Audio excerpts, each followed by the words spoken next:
السلام علیکم ورحمۃ اللہ وبرکاتہ۔ بسم اللہ الرحمن الرحیم۔ یا ایھا الناس اتقوا ربکم ان زلزلۃ الساعۃ شیء عظیم۔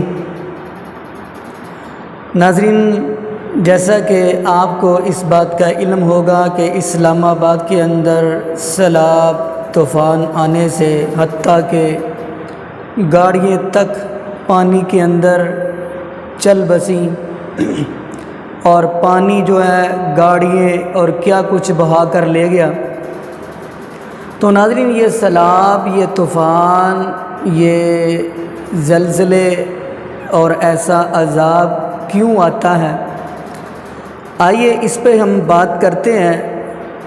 جب کسی بستی کے اندر، کسی شہر کے اندر، کسی گاؤں کے اندر ظلم بڑھ جائے تو پھر اللہ پاک اپنے عذاب بھیجتے ہیں۔ اللہ پاک کہیں آپ پچھلی قوموں کی طرف چلے جائیں، پانی کا عذاب بھی آیا ہے، اور کہیں پہ آپ دیکھیں گے یہ جو لال بیگ تو آپ نے دیکھے ہوں گے، کھانوں کے اندر ان کے لال بیگ نکلتے تھے، کہیں مینڈک نکلتے تھے، کیا کچھ ہوتا رہا۔ اور کہیں آپ نبی لوط علیہ السلام کی طرف جائیں تو آسمان سے پتھر کی بارش ہوئی ہے، تو کتنے پتھر برسے ہیں۔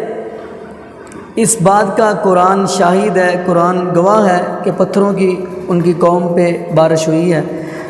تو ناظرین، جب ظلم عام ہو جائے اور غریب مر رہا ہو اور مظلوم کی ہاتھ سے بندہ نہ ڈرے، کہتے ہیں جی کوئی بات نہیں، غریبڑا سا ہے تو اس کے اوپر ظلم کرنا شروع کر دیا، کوئی بات نہیں، اس نے ہمارا کیا کر لینا ہے، پکڑ کے اس کے اوپر تشدد کرنا شروع کر دیا۔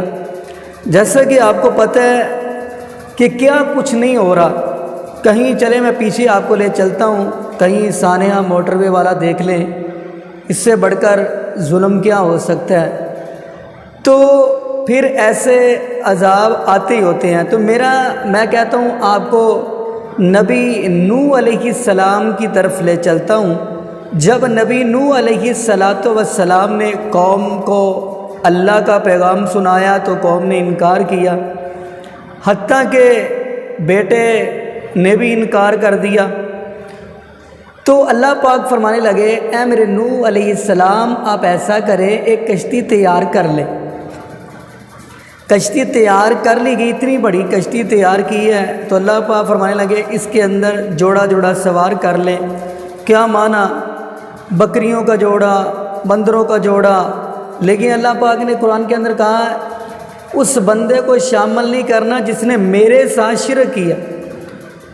اب کشتی تو بنا لی ہے، قوم مذاق اڑانے لگی۔ قوم مذاق کیا کرتی، کہتی ہے نبی نوح علیہ السلام جی اب یہ بتائیں اتنی بڑی کشتی چلائیں گے کہاں پہ؟ پانی تو پینے کو نہیں ملتا اور آپ اتنی بڑی کشتی بنا کے بیٹھ گئے ہیں، چلانی کہاں پہ ہے؟ تو نبی نوح علیہ السلام فرمانے لگے آج آپ مذاق کر رہے ہو، کوئی بات نہیں، کل آپ کی باری بھی آنے والی ہے۔ تو پھر اللہ کا عذاب آیا۔ کیسا عذاب آیا؟ قرآن کہہ رہے ہیں وفارت تنور، اللہ پاک نے جلتے ہوئے تندور کے نیچے سے پانی نکال دیا۔ اللہ پاک نے پھر پانی کا طوفان آیا، سیلاب آیا، ہر چیز جاتی رہی ہے، ہر چیز کو بہا کے لے گیا، جیسے اسلام آباد کے اندر یہ کام ہوا ہے۔ تو اب بیٹا جو ہے، تو باپ نے کہا، نبی علیہ السلام فرمانے لگے بیٹا آؤ میری کشتی کے اندر سوار ہو جاؤ۔ تو قرآن کیا کہہ رہا ہے؟ بیٹا کہہ رہا ہے کالا، فرمایا سآوی الی جبل یعصمنی من الماء۔ تو بیٹا کہنے لگے ابو جی میں پہاڑ پہ چڑھ کے بچ جاؤں گا۔ میں یہاں پہ بتانا یہ چاہتا ہوں جب اللہ کا عذاب آ جائے، جب سیلاب آ جائے، جب طوفان آ جائے، پھر کوئی بھی یہ پہاڑ، یہ اونچائی والی چیزیں کوئی بھی حفاظت نہیں کر سکتی۔ بس بچ وہ سکتے ہیں جسے رب بچائے، اور جس کو اللہ مارنا چاہے اس کو کوئی بچا نہیں سکتا۔ تو دیکھیں آپ قرآن پڑھیں گے تو بیٹا پانی کے اندر غرق ہو گیا۔ تو ناظرین، ایسے ہی اسلام آباد کے اندر طوفان آیا، عذاب آیا، سیلاب آیا، اور ہمیں کرنا کیا چاہیے؟ یہ بھی بات کرتے چلے، ہمیں کرنا کیا چاہیے؟ زیادہ سے زیادہ ہمیں اللہ سے معافی مانگنی چاہیے، اپنے گناہوں کی معافی مانگنی چاہیے، زیادہ سے زیادہ ہمیں استغفار کرنا چاہیے، زیادہ سے زیادہ ہمیں استغفر اللہ پڑھنا چاہیے۔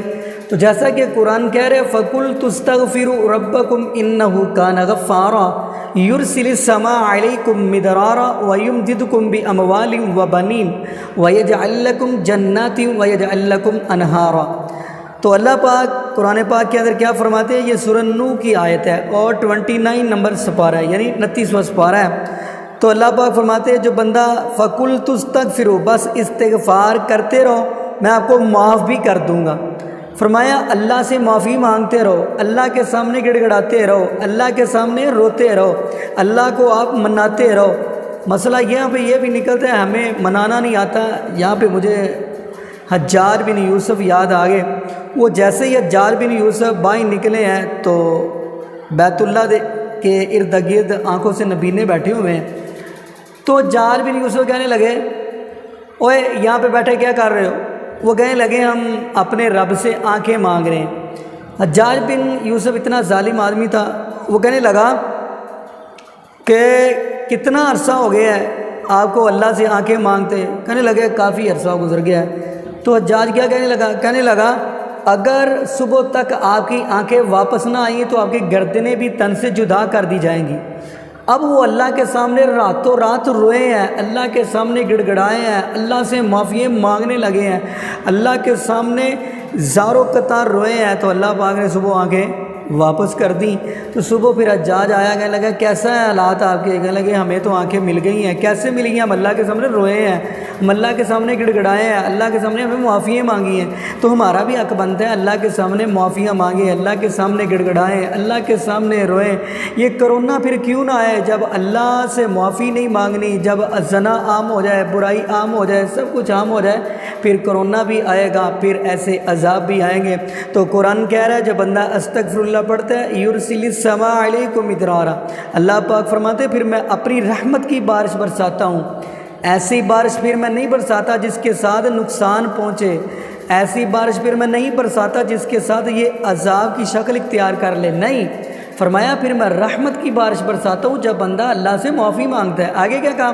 فرمایا وَيُمْدِدُكُمْ بِأَمْوَالٍ وَبَنِينَ وَيَجْعَلْ لَكُمْ جَنَّاتٍ وَيَجْعَلْ لَكُمْ أَنْهَارًا۔ جب بندہ استغفار کرتا ہے، اللہ سے معافی مانگتا ہے، تو اللہ پاک فرماتے ہیں میں اس آدمی کے لیے رزق کے کنٹینر بھی کھول دیتا ہوں اور اس کے لیے جنت کے اندر نہریں بھی چلا دیتا ہوں۔ تو استغفر اللہ پڑھنے کے کتنے فائدے ہیں، اللہ سے معافی مانگنے کے کتنے فائدے ہیں۔ تو ہمارا حق بنتا ہے اللہ کے سامنے روئیں، اللہ سے اپنے گناہوں کی معافی مانگیں۔ تو ناظرین زیادہ سے زیادہ استغفر اللہ پڑھا کریں۔ تو یقین مانیے جیسا کہ امام حسن بصری رحمۃ اللہ علیہ تشریف فرما ہے، آنے والا آیا کہنے لگا کہ میرے حالات گھر کے ٹھیک نہیں ہیں، بار رزق کی کمی ہے، کھانے کی کمی ہے۔ تو امام صاحب کہنے لگے ایسا کرو گھر میں جا کے آپ اور دونوں میاں بیوی استغفر اللہ استغفار کرو۔